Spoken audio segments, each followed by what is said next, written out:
Like I can make out what you guys are saying, but it's just choppy. Yeah, we the grainy video, fucking sound quality. What? Yeah, it's breaking my heart. It's breaking my heart because you guys are making a lot of good points.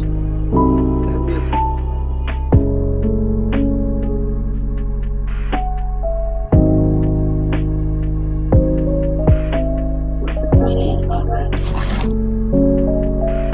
Sweet. So Sipho again has just shouted at us for 45 minutes about about cavemen, and we are both convinced that they did not exist. Humanity did not go through cavemen. Yeah, now we can move on. The the so today I'm gonna pick up appropriate opposition, or like a proportioned opposition, as a kind of an ethic or an ethos or mode of engagement that is educational, that facilitates learning, because we're thinking about teaching. And we're under this larger question of can virtue be taught?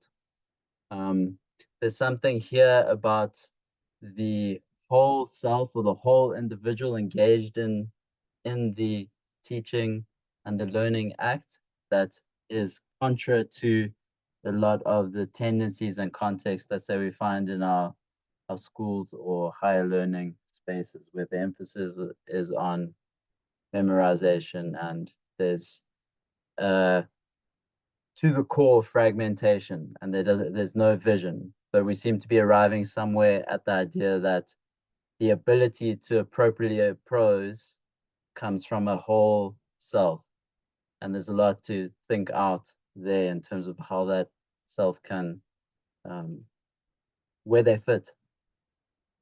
Um, Last time we said that we would go towards the hidden or the occult, and that was a hidden consequence. We missed that weekend, and I think we'll happily put that down, and maybe one day we'll come back near to that material. There was an interesting conversation that we had that's probably centered around repentance and sin and turning and being convicted towards the false. So this continues to be our interest. We're convicted towards the negative, really feeling into the sense of how asking questions towards what one doesn't know and what one's interlocutor or other doesn't know draws. So this circumstance where you have the teacher of teachers, so someone who's ministering to people who minister, and like the whole structure of that is that person is usually the most confounded and the most um, not lost, but awed by the most simple articles of that faith or tradition, or uh, etc. There's one, and now I'm just kind of laying the wood that's before us. There's an anecdote from a personal life, which not a personal life, my personal life, of teaching my younger brother maths, and the all the resistance that happens around that very condensed example of a learning moment, and what it takes to come into learning. Um, we noted a kind of peripheral, that it takes hold, and that image came up in the last conversation too, with the fire, or I mean, so we're putting out logs, and then it's possible that something takes hold. So then the teaching question is about the making the conditions appropriate, and that's what we're asking into. So it feels it would be appropriate for me to end this with a some kind of proposal that's uh, you can both tease out of me, test me on or with, or develop, cast aside, or petrol on. That proposal is cavemen are real, and there's just nothing. Yeah, rather, care. I'll say this. Can we just Teaching. get this out of the way? Yeah. Just get this out of the And way. I don't believe in cavemen. I don't. I'm not saying cavemen are the thing. I'm saying the narrative of how they are, of how they were, Oh my god. is suspicious. Yeah. My proposal. Virtue, teaching virtue is a matter of proportionate opposition.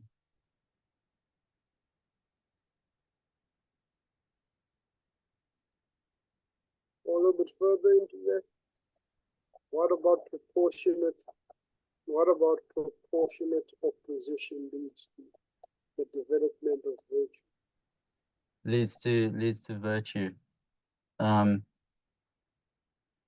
that makes me think that like it leads to itself because it invites the same kind of participation.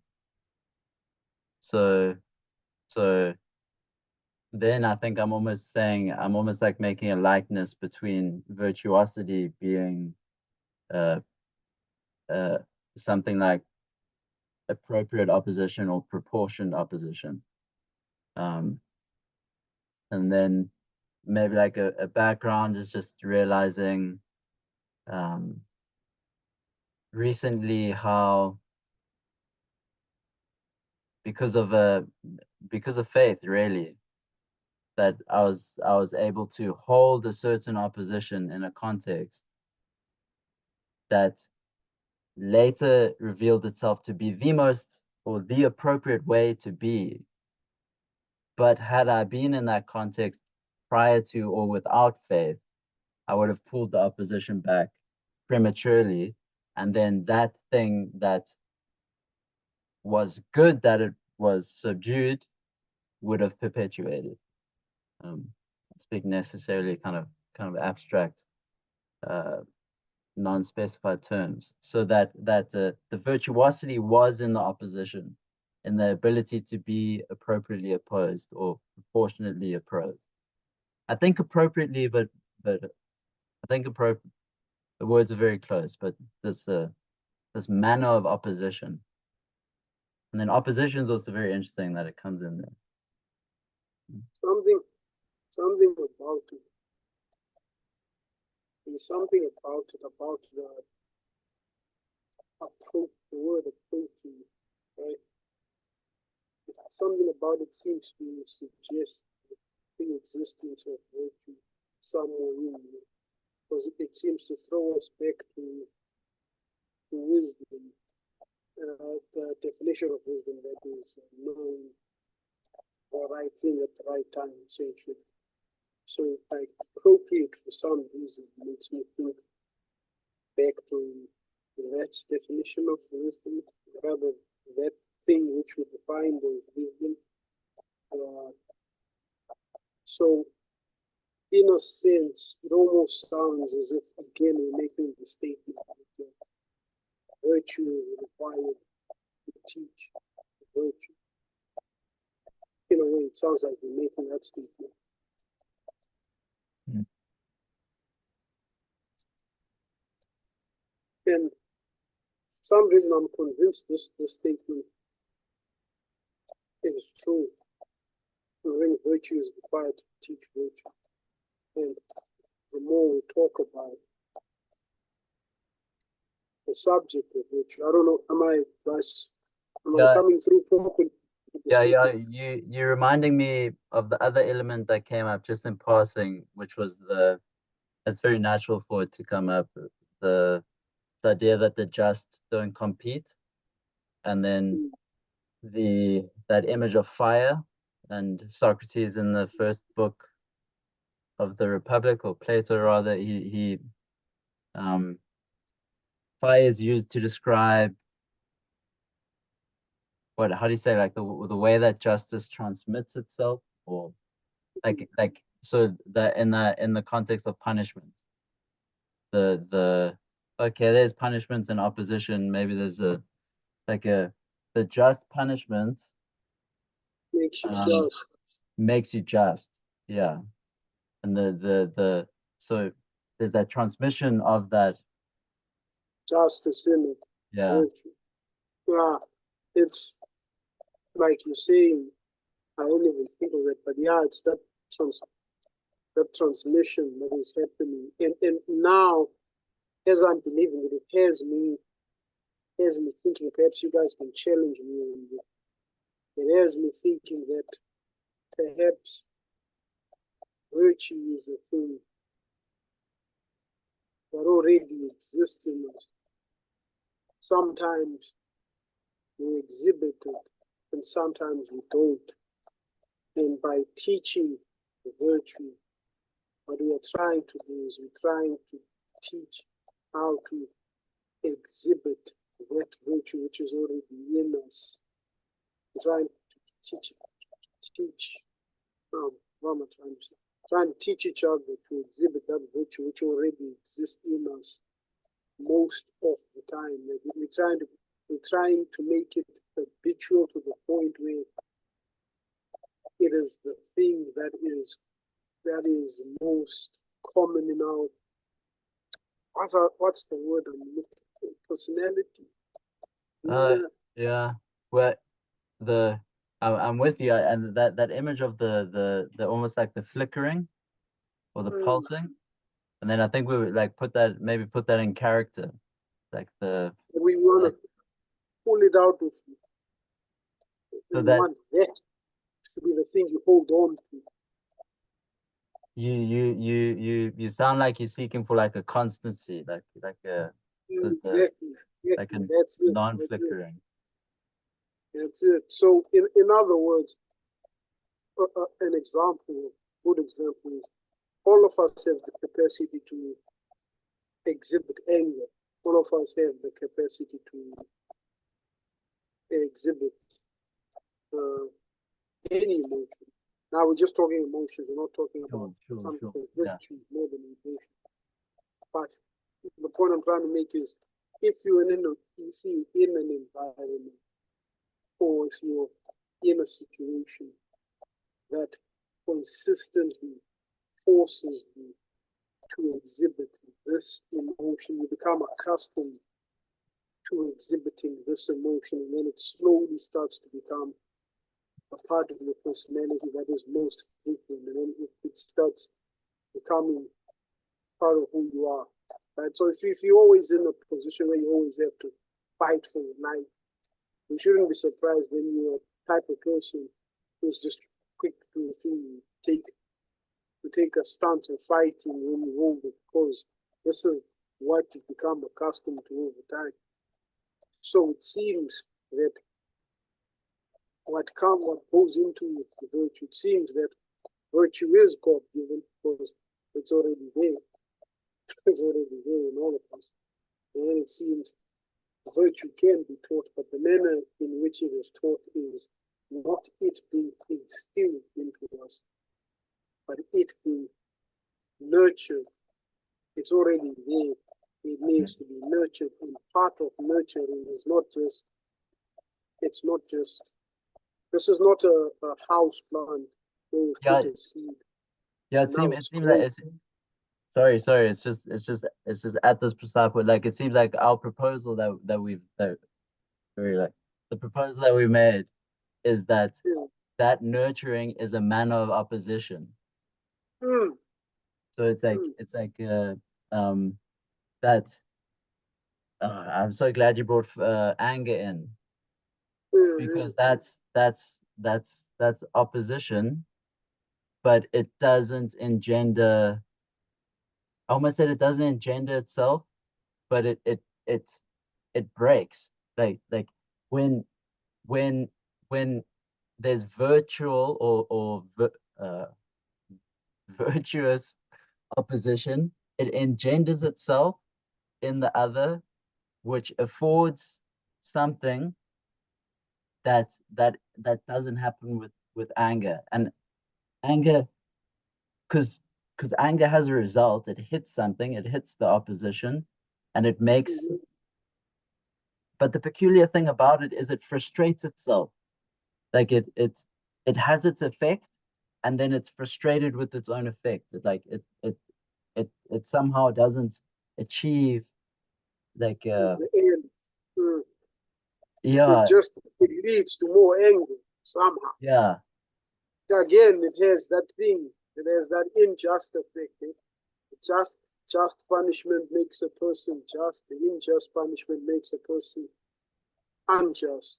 Unjust. Oh, fuck, I don't know. One of the two is right. I don't know.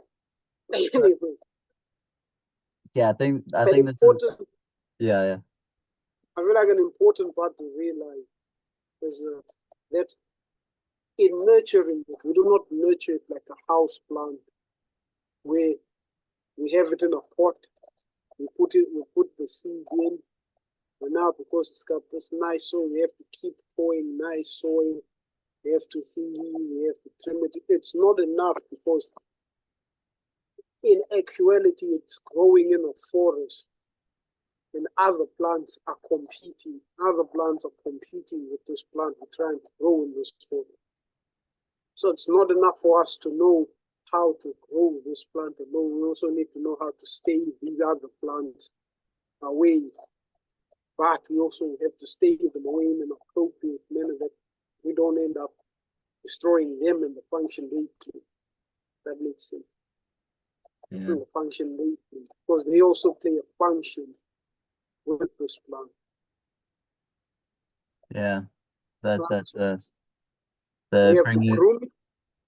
We have to groom its environment. We also have to groom everything around it because it also affects this.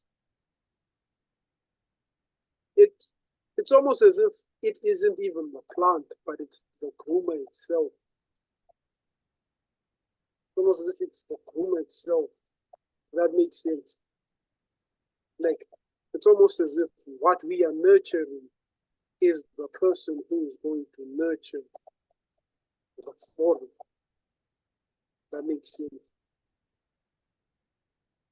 yeah. Am I making sense here? I think I'm tracking you. The inclusion of competition for the plant that's being nurtured, but then I got a little bit off track with the um with I think it's just with the analogy with the plant, like in terms of like who's the nurturer and then who's the nurtured.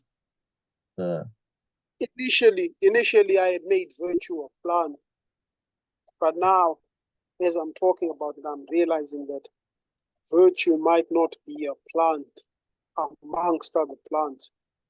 Virtue might be the nurturer himself. It's like, how can I the say this? the nurturer who appropriately opposes. Yeah, who appropriately nurtures this forest, appropriately Well, nurtures this forest. So appropriate so virtue, appropriately opposes, so there must be an opposition, and so in the of context of course. competition, so that So think of it like this. the nurturer has to exist in the context of opposition in such a manner that they are able to oppose and Mm, engender or and grow or uh like develop, yeah, so that develop. Mm. It's strange. It's strange. I think at first I thought this allegory is throwing me off, but it seems like this allegory is assisting me in understanding this even more. In the sense that initially, when it was a plant, right, everything else was also a plant. But now I'm thinking virtue is such a particular thing that it really isn't like anything else, but somehow it exists. It, how can I say this? It exists, or its lack of exists in everything else. And I'm like, well, what's the thing that plays a role in everything else in this example I'm giving? If not the person, if not the gardener who's attending to the garden. So the gardener who appropriately attends to the garden is a virtuous gardener, right? Our job is to teach the gardener to appropriately attend to their garden. Now the opposition is this. The opposition is this. If you don't attend to a garden, things grow out of you. And I think a garden is the best example because ironically, you attend to a plant in a garden by a number of ways, and one of the most important ways is by pruning. And ironically enough, pruning is partially destroying the thing you build. Right? So that is opposition to its growth. You prune, so that it grows appropriately. But if you prune inappropriately, like if you, what was the word, oppose it in an inappropriate manner, your pruning ends up destroying the plant instead of strengthening. Sure. Does that make sense? Totally. It's a very it feels like now we're moving into the next. Yeah, that because then it's like what, but I want to open for Aviile. She might put us in the right direction. Look, I was gonna add the bit on pruning. Okay. Beat me to the punch, but there's a lot of scriptural there's a lot of scripture in the discussion so far. Resonance. A lot is resonating, they're saying. Yes. I'm having a lot of aha. That's a so okay, so then this pruning of the plant. There's one way where like it can be the dead, like you see a dead leaf, you take the dead leaf off. Okay. So I've not being crafty, just thinking like this idea that the like a God who is self-loving, or sorry, self-giving, who is love and who is self-giving. Love yourself. Okay.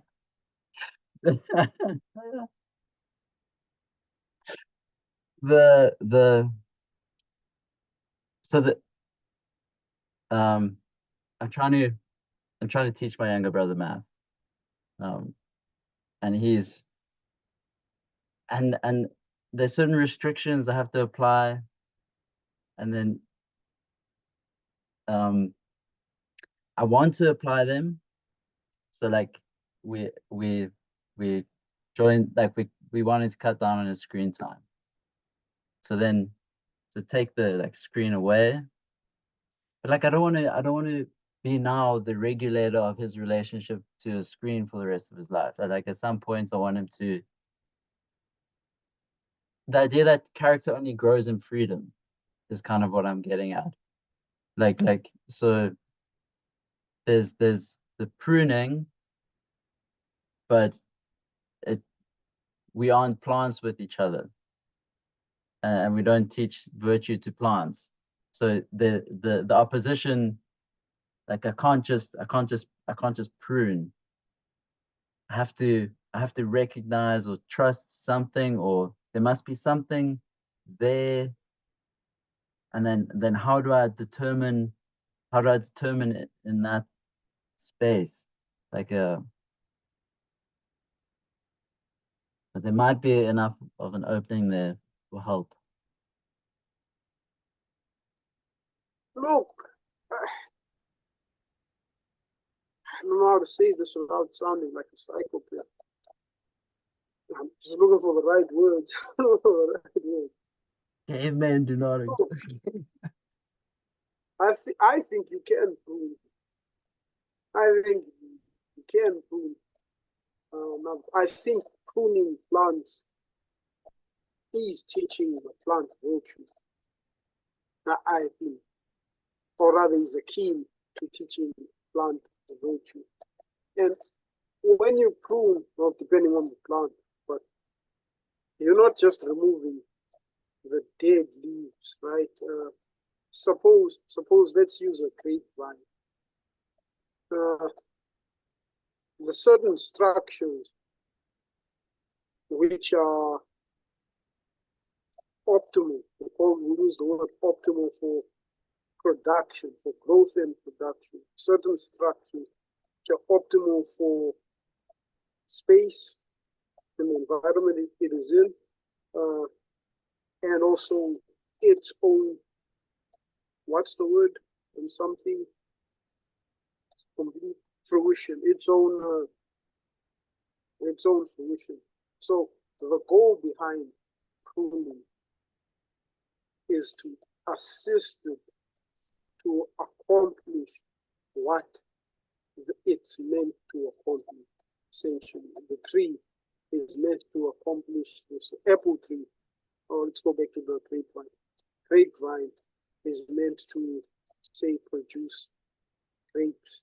Now, depending on the direction you take, it can produce a lot of poor quality grapes, can produce a small amount of good grapes. It can maybe come up with a lot of good quality grapes, but it all depends on your input. Now, you have to take into consider the same way we take into consideration things about plants, like, okay, how much can I afford to pour into it? We have to take the same consideration in teaching level. We're teaching, okay, how much can I teach you in this span of time? What is it you want to do with it? What am I trying to get through to you? What is it that, why am I trying to prove? In other words. Yeah. And with a tree, you're right, it's easier than with a human being because it's pretty damn obvious with a grapevine that the aim is to produce grapes. Right? The variety might come into the type of grapes you're trying to produce, but the aim is to try and produce grapes. Now, it's not as easy to come to that same conclusion with human beings because you don't know what end you're trying to do. We think we don't know what end we're trying to accomplish, but really we know what end we're trying to accomplish because we've already said what the end is. We're trying to make the gardener who gardens appropriate. This is what's so difficult about because there's such tyranny of the end or the instrumentality or the purpose of this endeavor, which is the reason for just like school meaning memorizing. That's that of the 10 to 11-year-olds in our country in terms of reading for comprehension. Yeah. And this is it, because they're not, there's no encouragement or pressure or opposition or nurturing to go through the movements that engender understanding. It's about a very superficial level of memorizing. I think the reason for that falls back to the type. I feel like now we're falling back to the conversation we had before the camera was on. I think it falls back to the priorities of a society. Education, yes, exists, but what do we prioritize it in our society? And so then whatever we prioritize in the society is what our education is designed for. So it's hard to teach kids the type of education we're talking about if you have one teacher teaching 60 people in a classroom. Yeah. I don't want to miss the point of the difference of virtue. Is that like the reason why we're pouring into this question is because it is a different context, and that difference to what you were saying before, what you said now, Sipho, is it's the relationship to the end somehow, like the virtue seeks to engender itself, and so it will be responsive to itself in the other. And then if it's to have any shape, it's going to have the shape of opposing appropriately what is not. Yeah, maybe that's where our question is most alive at the moment. It's what is it opposing? It's opposing what is not. I think it's opposing the same thing justice is opposing. You know what I mean? It has the same function justice was opposing in the report. Although I might be, bear with me a second, gents. I'm going to run around the park to bring us back. Just bear with where my thoughts are. Second, and it might all be bullshit. I'm just giving you No cavemen. Something about virtue. If we ask what is its end, seems to fall into the same category as things like liberal education. It seems the end of virtue is virtue. It seems like virtue has nothing. There's nothing above it. We don't want to be virtuous for something. We want to be virtuous because virtue is it seems like the highest possible thing. So you want to get virtue for virtue. So we teach virtue for virtue, right? Now the reason I come to the priorities of our society, virtue is not a priority. Like, yes, it may be a thing, but it's so small of a thing that I bet you all of us, anybody who run into will struggle to define and defend the definition of it. It's easy to say this is what it is, but when they have to defend it, it's going to become a problem. It's going to become a problem. But the point I'm making is we live in a society which values something above everything else. And it's easy to identify what the thing of society values. We just have to look at, it's going to sound like Larry and Aristotle. We just have to look at what are all the parts, what are all the parts working towards, right? So if we just look at education itself, right? Let's look at education. The education we all have a problem with. Okay, so it taught us to memorize. So it taught us to this. So it taught us to this and this. But we have to ask the question, why does it work in that way? And to what end? To what end? And then we have to realize we're comparing it to a time where education was accessible to a few. Now education is accessible to many. In fact, so many, you might as well say it's accessible to everyone to a certain point. Now we are trying to teach everyone what was taught to a few. And this appropriate opposition, learning something properly, takes time and effort. It's not something that can be rushed. Of course, we are talking about we're talking about finding a fine line. So we're talking about finding the number 27 in an infinite span of other numbers. We're talking about something very specific. Trying to teach the child to be a specific type of thing. And that's very difficult to do when we're trying to mass produce.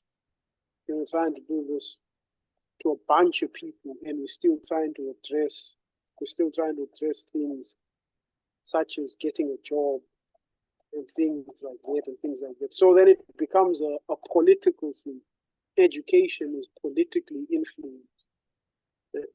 And the political structure of whichever, I'm not just South Africa, the society, whichever society you live, the political structure ends up determining the function of education for that area.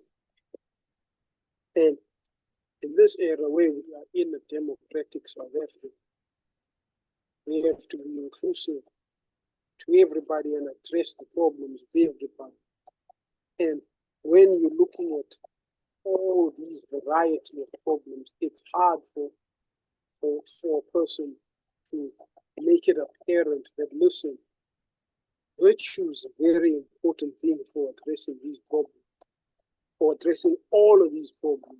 It's hard to make that apparent because you have to start with explaining what the hell you mean by virtue when the problem is so obvious. You know what I mean? The problem itself is so obvious. First, virtue, you got to make me understand why virtue is a problem to me, but I understand why thinking this unclean water is a problem to me. So why wasting my time on virtue? You know what I mean? Yeah. And that's the problem we struggle with the education system. So I don't fault them. I don't fault the education system for being the way that it is. If anything, I think at this stage, I think what they really need is a system. I think instead of changing the educational structure, we need to assist and add on. That makes sense. Assist and add on. I don't think a removal of the memorization will help. I think the memorization plays a part, and to some state it's needed, but I think something is needed more than the memorization. I think as we have it now, it's not enough. The system we have now is just not enough, and perhaps this is what you were getting at a while back. I don't know whether it was you and Edley who were adamant about. It might have been Thomas. Can't remember. We were adamant about a place for liberalism, a place for where we are studying purely for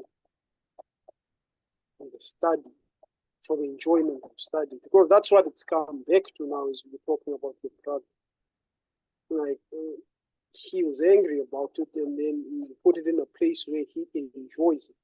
Like you took it and approached it in such a manner that it doesn't feel like a task. It feels like something that is enjoyable. So you somehow took a subject that is by all means not meant to be taught liberally, and you took a liberal approach with him, and you engaged with it because there was no force of punishment, there was no shame associated with failing, no classmates laughing at you because you mispronounced the word. None of those pressures were there. It was enjoyable. That was my rant. I know what you guys got out of there, but yeah. Was it a lot cleaner than the caveman one? That caveman rant was squeaky. I don't know what you talking about. Well, I don't know if you want to jump in with just the a couple of things I sort of picked up coming off the back of the garden analogy, right? I'm gonna sort of jump to some scriptural bits in order to start making points. With the gardener analogy, right? God in the Bible is the husband, right? So God knows when to prune, he knows when to till the soil, he knows when to water the soil, he knows how to dress which plant in what way for the correct result, because he knows the end result. He knows what type of tree it is, what it's bent towards, and how to correct it. So I think a lot of teaching begins in understanding that you do not have comprehensive knowledge of the person you're teaching. Right? So I think at the very base of being a teacher is coming into teaching with the attitude to learn the person you are teaching. And when you learn the person, you learn yourself. And so I want to highlight opposition there in a different way. So teacher, student. Sound, I don't know whether it's on my part, but the sound dips and then comes back up. So I'm not hearing all of the points correct. Might be the headphones. The idea of a complete. You still mute there. Are you there? I'll mute. The teacher doesn't have complete or comprehensive knowledge of the subject, right? So coming into teaching is coming in with an awareness that you don't know the person you're teaching. So you're teaching towards a particular end, and the particular end is whether they've grasped the material, but you don't know the person. You don't know whether they're ready to grasp the material.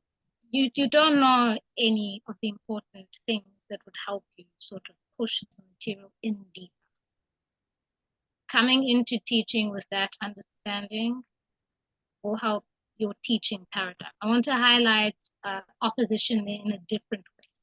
In learning your subject, you learn yourself, because essentially there is a dynamic between the teacher and the student.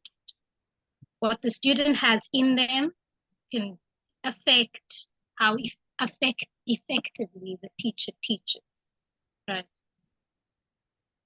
But when I experience the information not settling as deeply as it should, or not being approached with the attitude I believe it should, that might raise a response. And that might break down the back and forth between the teacher and student in which learning happens. So there's an opposition, not just in the material, but in the people that come to the material before there's any learning done. And that opposition can sort of be pushed by a misinformation source. So I can see you as my teacher and misunderstand who you are from what I attend to you coming physically to the class. So I can see somebody who's quite staunch and strict, and I might respond by pulling away. And then whatever information was going to go in probably isn't. I'm just going to bunk that class because I'm not into punishment. I'm not a masochist. So I just, with that, I also wanted to bring up a bit of scripture. So Christ in the Bible calls himself the Good Shepherd, right? And he sort of sets up a counter picture, which is the hired hand, right? Now, the hired hand, when a wolf comes for the sheep, leaves the sheep. I don't mean to say anything terrible about people who teach. I think it's one of the central, I'm going to call it operations of a society, is to have teachers, right? They're very important, quite possibly the backbone of most of our society. The thing here is, there's a difference between somebody who's made teaching their profession and somebody who teaches from teaching. I don't know how to explain that one. But if you pay me to give you a result, you give me the metrics from which you measure me and my pay scale or my performance in order to pay me to make sure that I'm still effective, because I could be doing nothing, right? No. Yeah. The other person just wants to push teaching to see the person develop. So a lot of the character work is happening in the second bit and not the first. And I want to sort of, at this point, scream to everybody who's in any positive teaching position. No, you're saying there's a difference between being a teacher and playing the role of a teacher. I want to hear the scream. What were you gonna scream? I was going to scream, if you're in a position to positively teach, because you are in an interesting position in which you do not have control. You do not have a direct end. You are teaching your brother math, right, math. You are trying to make sure he gets the material. But most importantly, teaching will unfold over your entire life. Mm. This is an excellent opportunity to sort of do that virtue work over a long span of time. This is just one route to the sort of deep work you want to do with him, and the deep work you want to invite him to do with you, right? So you have the luxury of a bi-directional. The teacher in a classroom needs to hit certain syllabus points for examination purposes, and sort of facilitating the other moves in student is really difficult given the time. And that's something you have in abundance by the grace of God, right? I think I've sort of moved away from my.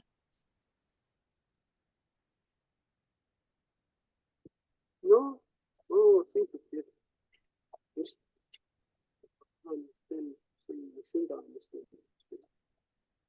They're frozen. What happened? Not sure.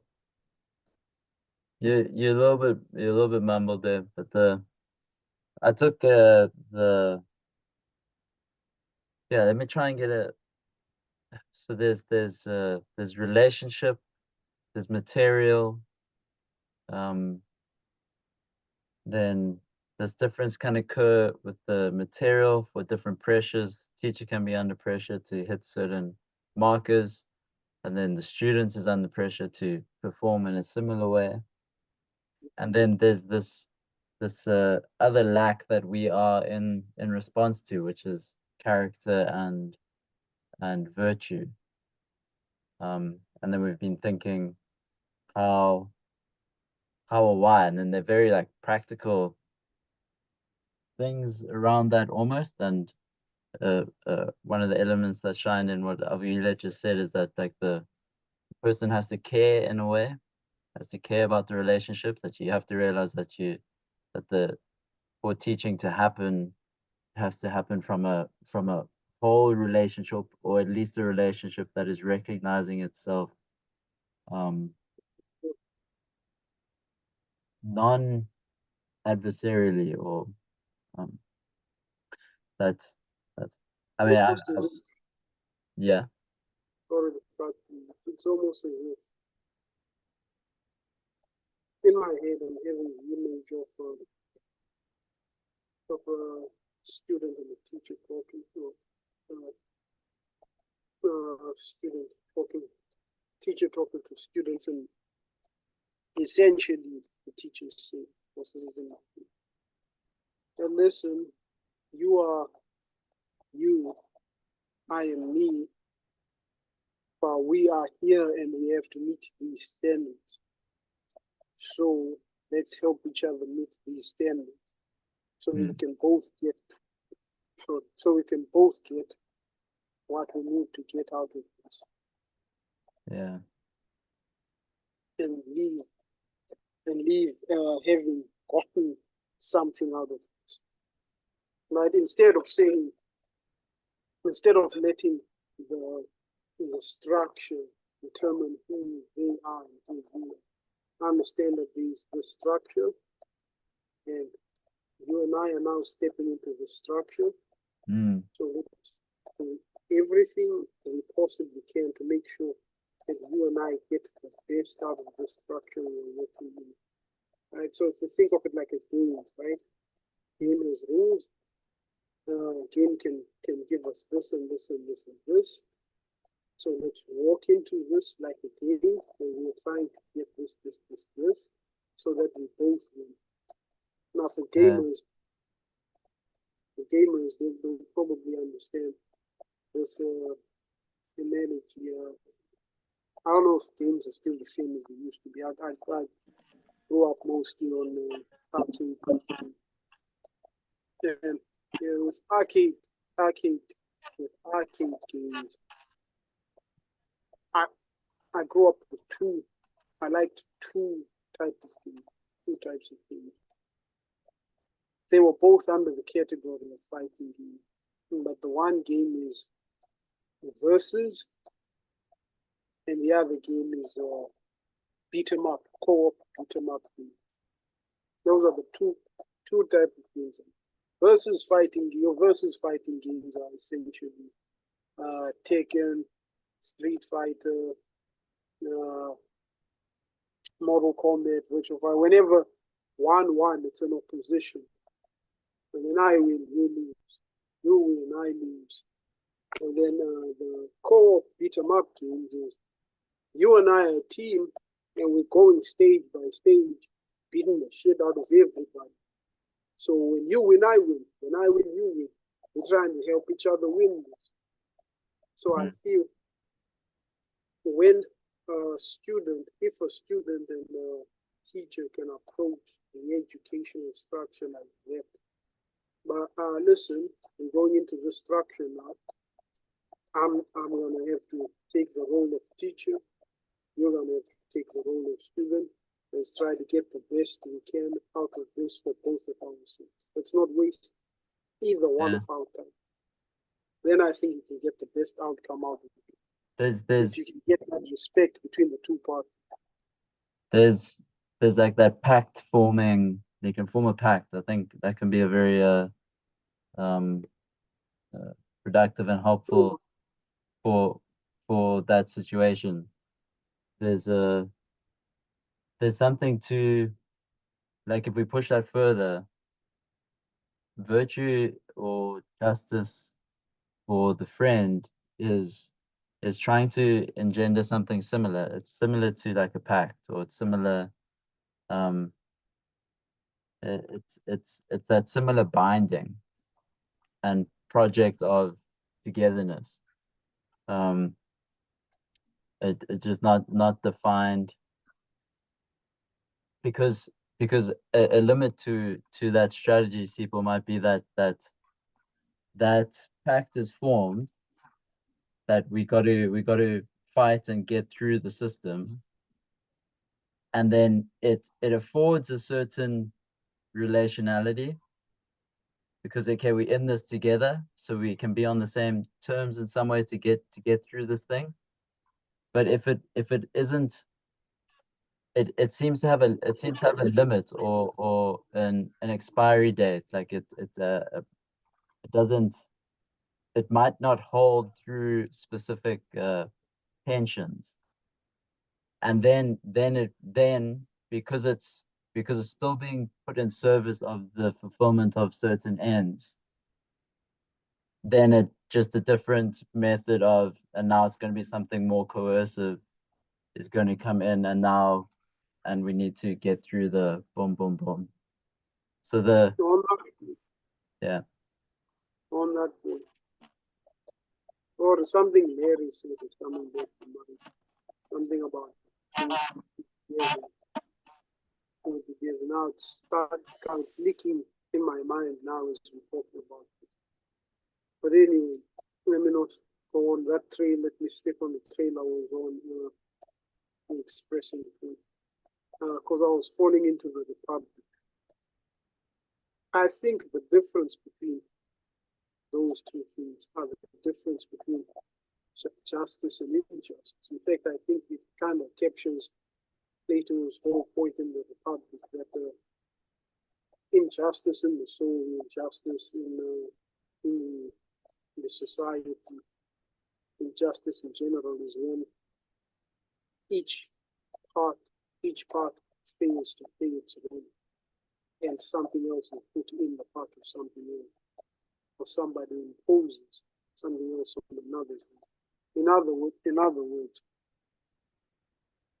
when the teacher and the student form an agreement, right? Same way we have formed an agreement now, the three of us, right? Not as teachers, students, but we formed an agreement that, look, the three of us are going to engage in this discussion come to some form of conclusion about the matter we discussed, to understand something about it. So when the teacher and the student come into an agreement that, listen, I'm gonna do my part as the teacher. I need you to do your part as the student, right? Then the conflict is not between the teacher and the student. Then the teacher and the student are fighting against that which inhibits the progress of the student and that which inhibits the progress of the teacher. You look at it, that's justice, that's both of them fighting injustice. At the moment there is conflict between the teacher and the student, the focus is no longer on learning. Now you're seeing the teacher as an obstacle to you. But hey, and the student, the teacher is seeing you now as an obstacle towards learning.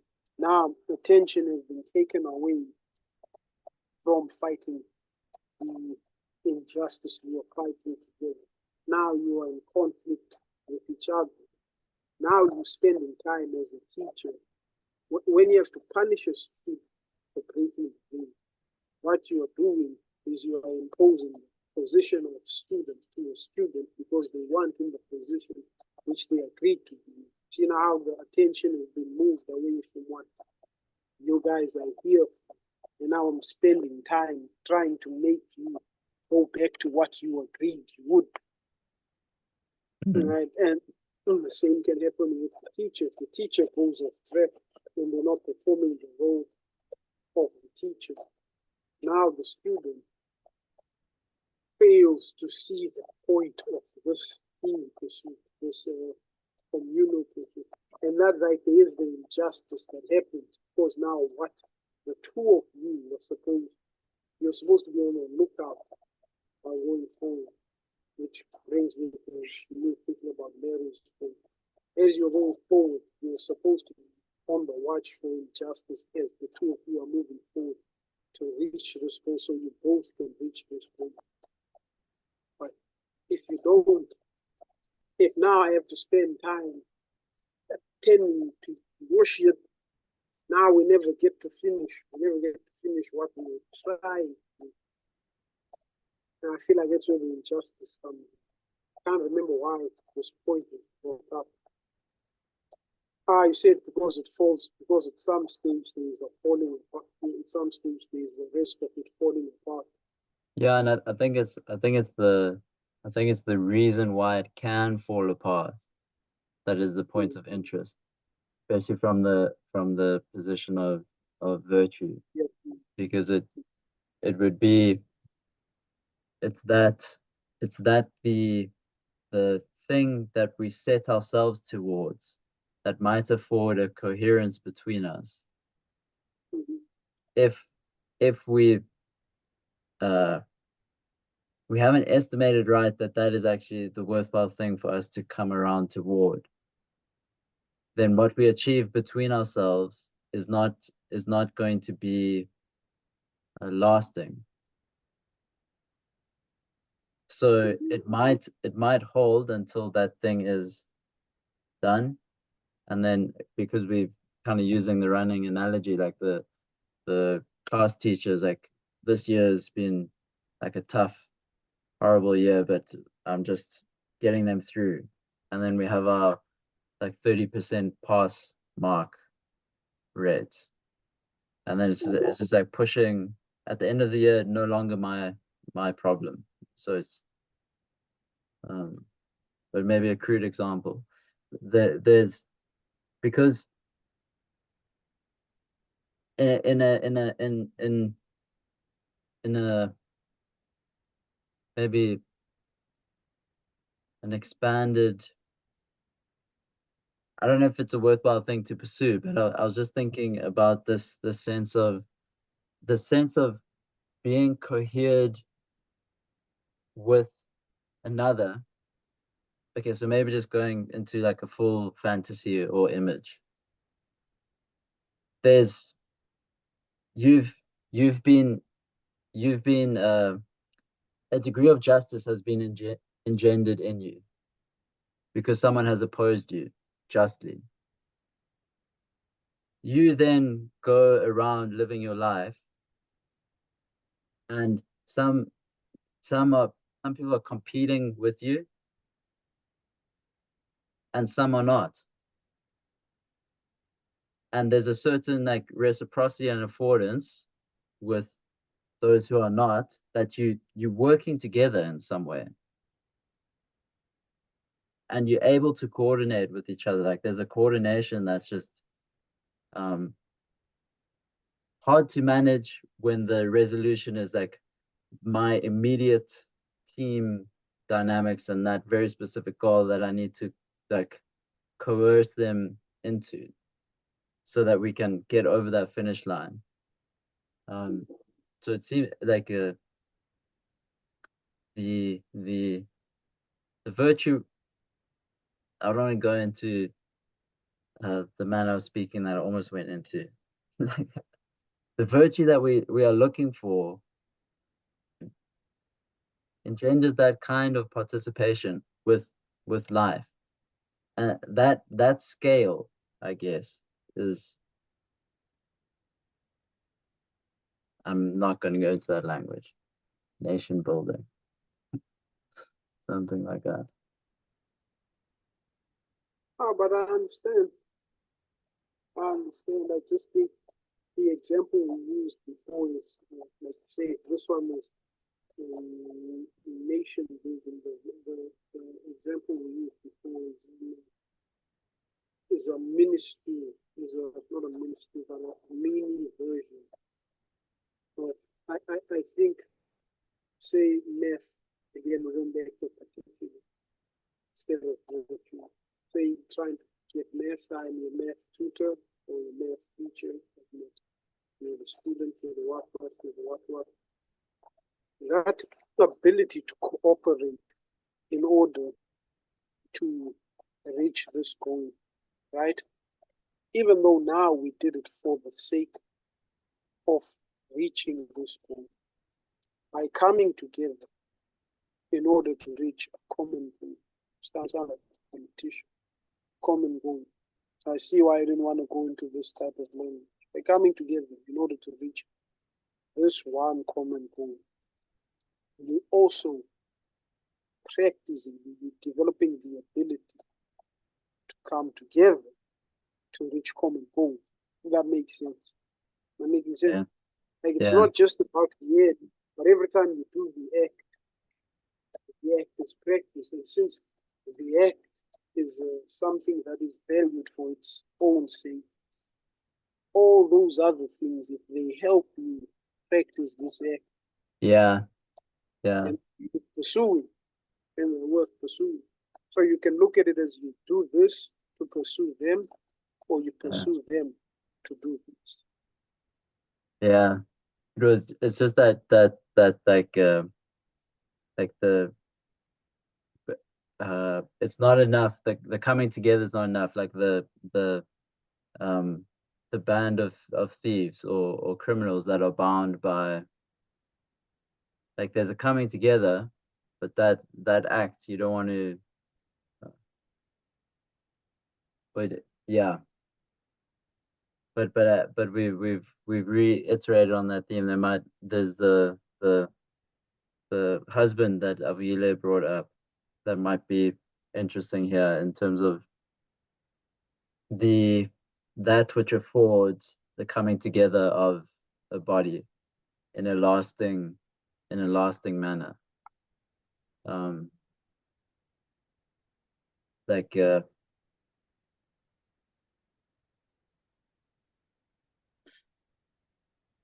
I'm not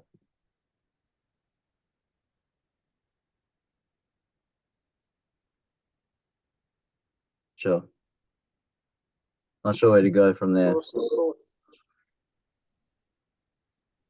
I'm not sure if I'm adding to the current line of conversation, but I'm going to leave this here anyway. I was very interested in how you began our chat today.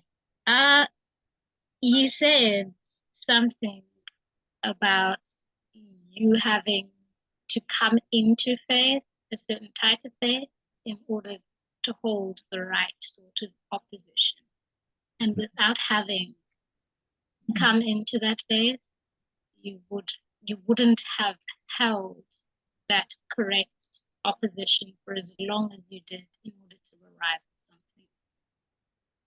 And I think there's something there with faith, because it is what holds the body together. There's a coming into faith, there's a being placed as a member of the body. So once you come into faith, you come into the correct understanding of who you are and what you were made for, and then you are in position. And then you move and you do everything that you do for the body in position. So scripture goes through giftings that you might have. So you might have prophecy, you might have tongues, you might have wisdom, you might have knowledge, you might have a lot of different spiritual giftings which perform different functions in the body. So you know where you are, and then you await word on what missions to do according to who and what you are called. But that's going back to what I said earlier about the teacher not having knowledge of the student. Right? There seems to be something about faith which is a neutral ground. I don't know you. You don't know me. But there's something which puts us together in the correct way in order to do what we have to do, that enables the reciprocity. And I just found it interesting that you spoke of faith. I'm kind of pointing at that spot and wanting us to dig there, and maybe there's a key there. So next the what you said about the neutral thing of faith and the relationship, the not knowing that the other, like not knowing what the other will bring, and then thinking of the husband as like that idea that freedom is the context in which character grows. And so it's the faithful position is at that precipice of freedom always, because it's the free world disclosing that is in this context is the decided nature of the relationship that God wants to have with us, which can like infer kind of unknowing from his side. It's like, what are you going to do? Here you are in this context. Like, what next? Like, what's the not it's. I mean, so I say this in the manner of no, I'm not making a total proclamation about the nature of ultimacy and stuff. It's more like a Zen-like or a Psalm-like line that when my younger brother and I had like moved through that storm, that my faith in Jesus had afforded a certain solidity and continued opposition that was lovingly oriented. It was the little like phrase was, God is an angry child sitting in your lap. It's like, because turning is like hiding. Well, guys told me I get confused now. Like I took a wild turn from confused. That took a turn.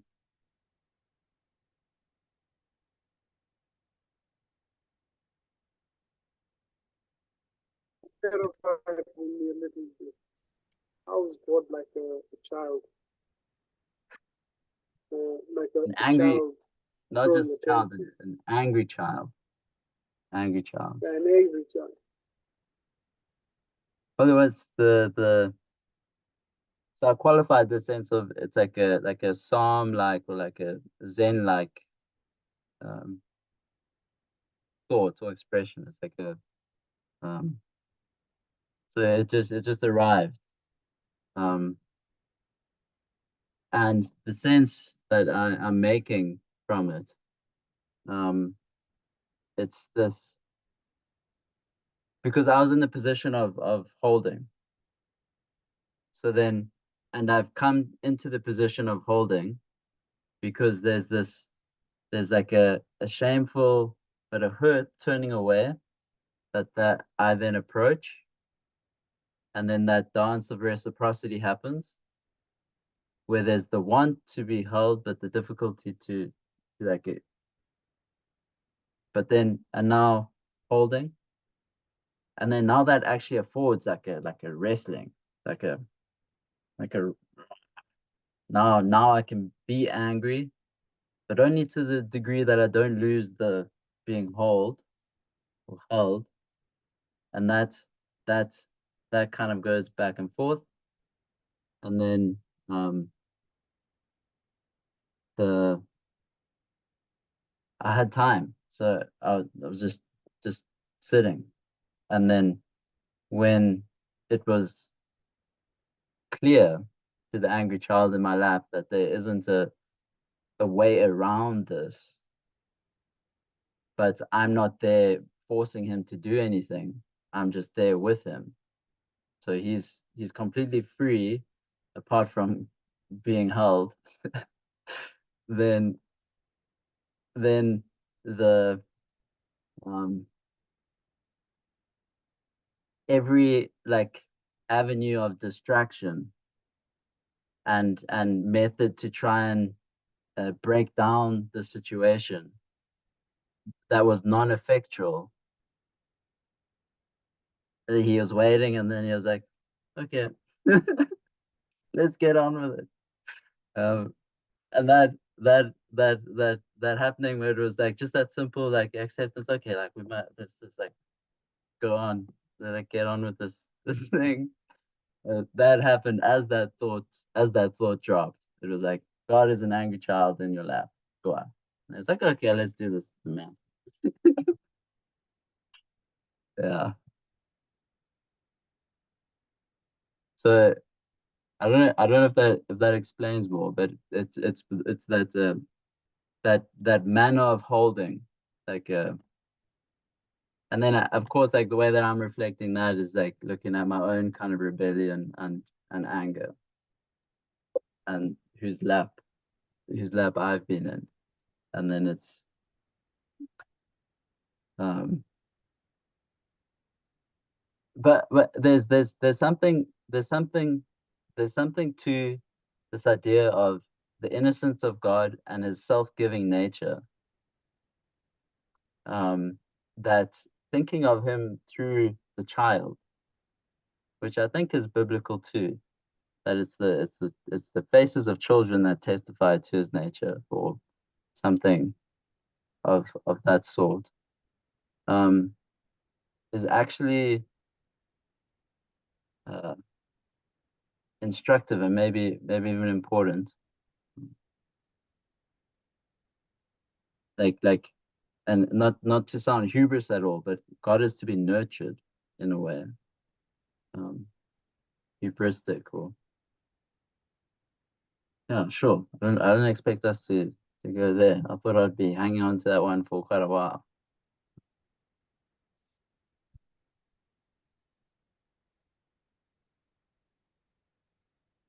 What happens every time you think you're gonna hang on to something? You have one of these meetings and I'm like, I need more content. I just gave away everything I was thinking about this week. Yeah, it's fun. It's the perfect piece of ammo to win. Nah, that's If only it worked like that. Only it worked. It's, I don't know. I feel like somebody needs to switch on the GPS. I've lost I've lost all navigation of where we are Yeah, and where we're yeah. going. Some Well, threads. So, Abile, you're gonna. But Mhm. can we start with what the initial question was? Like I get lost really easily in questions. The first So I'm proposal. sure the guys, when you guys So, edited my thesis, I'm sure it was clear to all of you. I get really lost in the question really quick. so we were talking about whether cavemen were real or not, and then Mm. the initial proposal was virtue is appropriate opposition, Yes, that's proportioned opposition. appropriate. Um, Appropriate proportion. Appropriate opinion. yeah, And then we move to appropriateness. mm, And I think appropriateness was centered at least to when it came to the allegory of the gardener, because appropriate seemed to pitch up a lot of time. But look, the gardener knows the appropriate this, the appropriate death, the appropriate this, so they're all tied back to what it is, including appropriate opposition. If you know everything that's appropriate, one of the things you know is appropriate opposition. So I guess it in a long-winded way, what I'm saying is virtue is not an appropriate opposition, but the teaching of virtue requires appropriate opposition is what we are. yeah, I like that. Teaching, Virtue itself is not appropriate. because we pointed then also to the need for it to come from a whole self in some way, and we pointed at some of the errors or the harms of fragmentation. Exactly. That has been another recurring point in our conversation. To think about it, it has been recurring just in different forms when we are talking about going into a role, and we need a relationship between the two. Like when you go into the role, you're still going into this role as a whole. Like yes, you're going to play this role, but playing this role doesn't mean that I'm not who I was. Yeah. I'm still who I was, but I'm playing this role. So it seems to also go back to that. Abuela brought in the piece of the relationship, teaching relationship as being the ground, and then material as being something else. And that part of what constitutes that relationship. They ended up with faith being the pre-existing condition for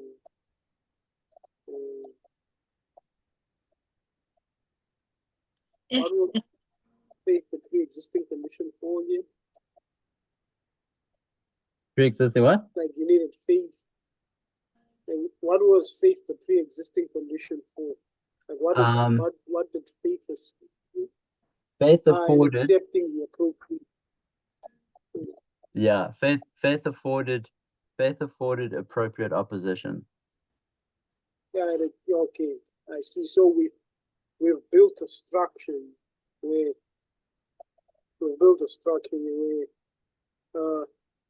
we've highlighted. Okay, we started. If I'm going back with the weeks before, we highlighted it's trying to define virtue. The closest thing we could get with defining virtue was wisdom. So we were like, okay, let's just stick to the definition of wisdom for now as a placeholder for what it means to be virtue, right? And then it got to knowing, knowing the appropriate thing and knowing the right thing and doing it at the right time. Which, if we really sink it down to this week's theme, it's about appropriateness. So acting appropriately is doing what is appropriate at the right time. So now we seem to have centered in on appropriateness, particular of appropriateness being a central part of virtue. Now, when we go into teaching virtue, we said, which was another bracket, we said that teaching virtue requires appropriate opposition. So what we added was opposition, which again is appropriate. So what essentially we say virtuous opposition, in a way, is what we say. In a way, not saying that's exactly what we say. Appropriate opposition. Saying appropriate opposition is what's needed. But for appropriate opposition to take place, what is required is faith. And one of the things that are required is faith, which is demonstrated from the example. And that faith All right, so we have that structure from that faith is tied into the person that you don't know that Avila was bringing in, or that we haven't. Because you don't know the person. Yeah, but the faith is not just the not just not knowing. That this piece here might be what we pick up in the next one if we take this into part 4. It's around the person, around the faith and the person. So teaching as involving not knowing who you're teaching. Abiyila can flesh that out.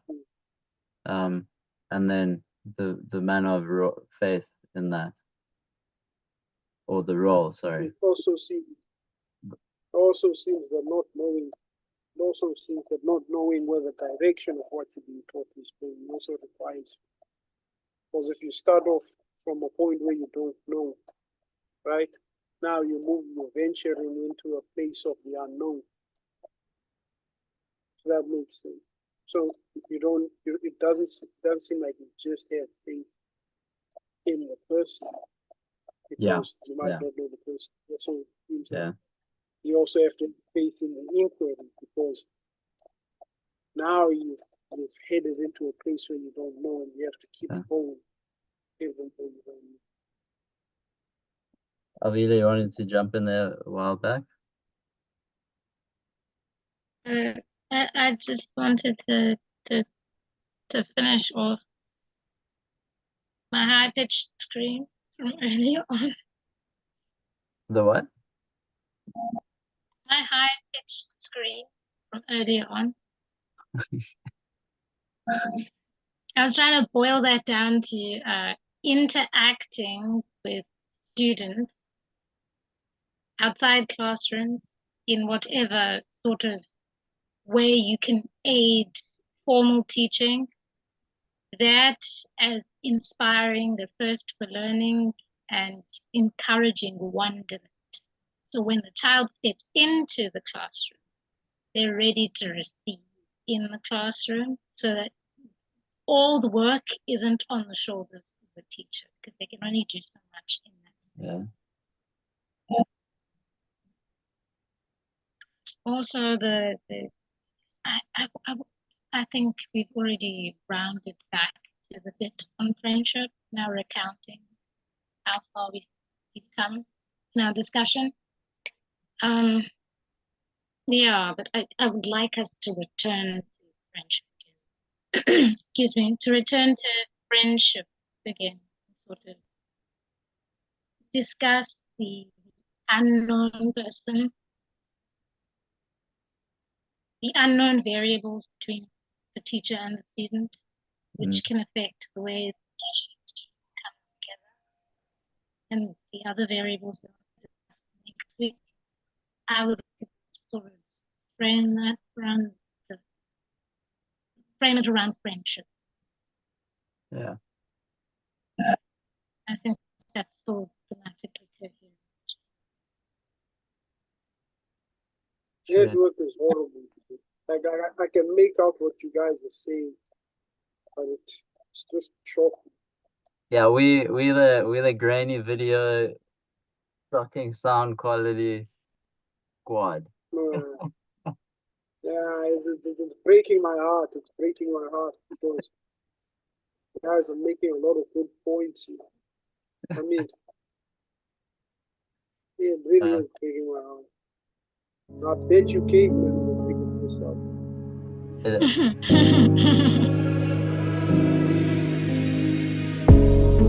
Streets. I mean.